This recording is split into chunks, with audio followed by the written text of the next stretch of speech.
नमस्कार, तुम्हा सगळ्यांचं श्रद्धास किचनमध्ये खूप खूप स्वागत आहे. आज आपण श्रद्धास किचनमध्ये पाहणार आहोत एक मराठमोळी अशी रेसिपी, ती म्हणजे झणझणीत असं हटून पिठलं.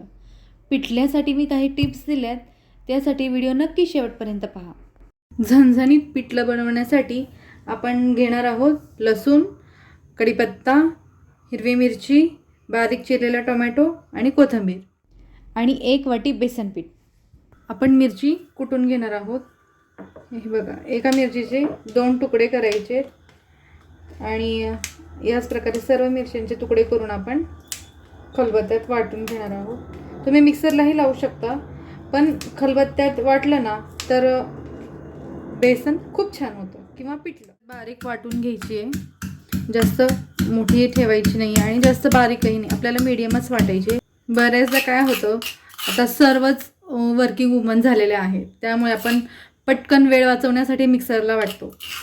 पण ज्यावेळेस वेळ असेल ना त्यावेळी आपण नक्की खलबत्त्यात वाटायला पाहिजे, कारण की आपल्याला आहे ना गावाकडचा जो स्वाद असतो ना पदार्थाचा, तो प्रॉपर पारंपरिक पद्धतीनेच केला तर आपल्याला तो टेस्ट देतो. आता गावाकडे जुन्या काळात मिक्सर वगैरे काहीच नव्हते, त्यावेळेस खलबत्त्यातच वाटलं जायचं आणि साधी लसणाची मिरचीची फोडणी जरी घातली ना तरी तो पदार्थ खूप छान लागायचा.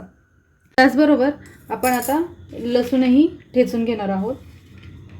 लसणाच्या 7 ते 8 पाकळ्या तुम्ही घेऊ शकता आणि लसूणही मोठा मोठाच ठेवायचा आहे, जास्त बारीक नाही ठेचायचा आहे, म्हणजे तो जेव्हा आपण पिठलं खातो ना त्यामध्ये तो लसूण दिसला पाहिजे असा आणि आपल्या दाताखाली आला पाहिजे. हे बघा मी कसा वाटला, म्हणजे जेव्हा आपण पिठलं खातो ना तेव्हा दाताखाली आपला लसूण येतो ना, तो अप्रतिम लागतो.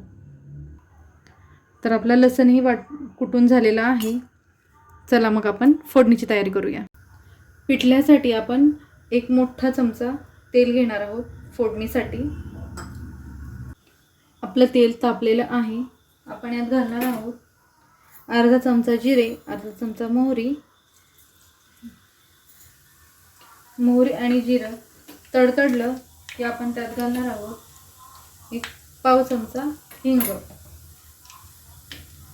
मोहरी छान तडतडली आहे तर आपण यात घालणार आहोत आता कढीपत्त्याची 7 ते 8 पानं, त्याचबरोबर ठेचलेला लसूण घातल्यानंतर परतून घ्यायचे. आपला लसूण लाल होईपर्यंत आपल्याला तो भाजायचा आहे.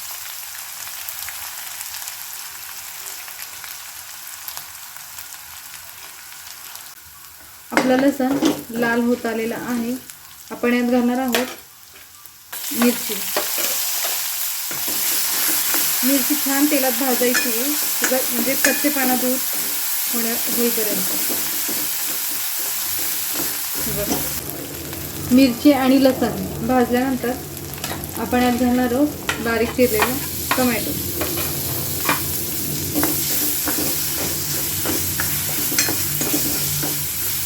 टोमॅटो छान परतू द्यायचं आहे. टोमॅटो परतल्यानंतर आपण त्यात घालणार आहोत पाव चमचा हळद आणि त्याचबरोबर बारीक चिरलेली कोथिंबीर. कोथिंबीर तेलात घातली ना की तिचा एक वेगळाच स्वाद येतो, त्यामुळे आपण फोडणीतच कोथिंबीर घालणार आहोत. आणि त्याचबरोबर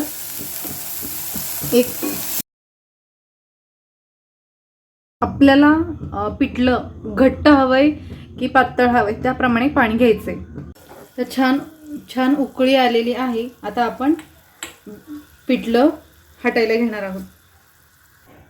गॅस बारीक करायचा आहे आणि पिठलं एका हातामध्ये पळी घ्यायची आहे अशी, हे बघा उलटी पळी घ्यायची आहे आणि एका हाताने बेसन असं टाकायचं आहे. असं पटपट पटपट हलवायचे गोल गोल छान, म्हणजे आपले बेसनच्या गुठळ्या होणार नाही आहेत. हे बघा, थोडंसं वाफ लागेल हाताला, थोडं वरच घ्यायचं आहे, जास्त खाली घ्यायचं नाही आहे. छान असं पटपट घेरायचे, नाहीतर मग लगेच बेसनच्या गाठी होतात. हे बघा किती छान घेरले आपण. पीठ घालून झाल्यानंतर असं एक साईडनी धरायचं आणि छान गर घेरून घ्यायचं, म्हणजे जे गुठळ्या फुटल्या जातात बेसनच्या. गुठळ्या मोडून झाल्यानंतर आपण याला कव्हर करून 1-2 मिनटासाठी वाफ काढणार आहोत. 1-2 मिनटानंतर तुम्ही बघू शकताय पिठलं आपलं छान शिजलंय.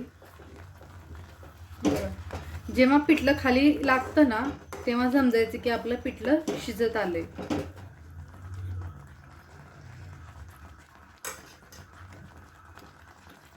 आता पिठलं शिजलं की नाही हे कसं कळणार, तर पिठल्यामध्ये ज्या ह्या गाठी असतात ना छोट्या छोट्या, तर त्या ट्रान्सपरंट झाल्या की समजायचं आपलं पिठलं छान शिजलंय.